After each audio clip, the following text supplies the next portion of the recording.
The neighborhood was built on top of a landfill, a dumping ground for waste and God knows what else. Long before the neighborhood was erected, it had been a landfill for years. Chemicals and toxic waste polluted the area, making the place unlivable. The older generation knew what that place was from their childhood, but we didn't. Years later, some city officials got the bright idea to build houses on top of the landfill. The neighborhood was called Press Park or Gordon Plaza. Instead of thoroughly cleaning the site, which probably wouldn't have done any good anyway, they just dumped a layer of dirt over it, burying the secret of the landfill. But the residents soon found out, some secrets don't stay buried. As a kid, even then, Tori knew that place was haunted. He recalled he and his brother Joseph entering their home when his parents was gone. He knew the house was empty. He even yelled, "Hello, we're home," just checking to see if his parents made it back. The house had a second floor. Theirs and their parents' room were upstairs. Again, no one was home, but the light to his parents' room cut on, then cut back off.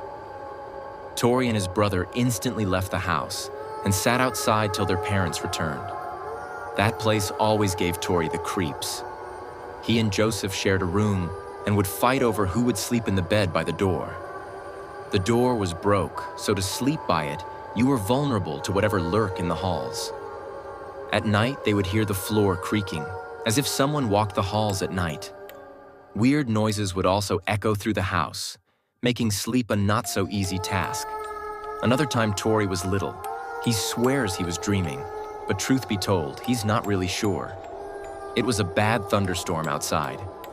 Tori hid under the kitchen table as the storm rattled the house.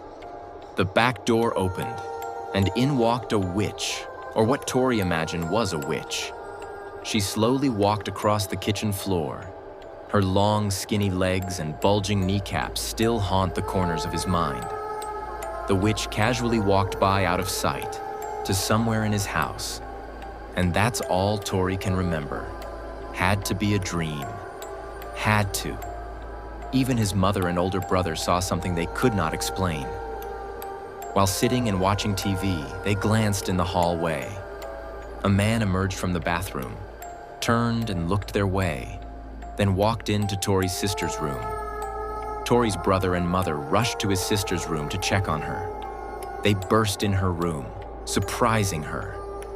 She seemed fine. She asked, "What's wrong?" They told her what had happened. She looked confused. Nobody came in her room. And Tori recalls a woman he refers to as the creepy lady. She would always come over and have a crazy story to tell about what was going on in her home. She said out of nowhere, blood began to pour out of her cabinets, like something out of a movie.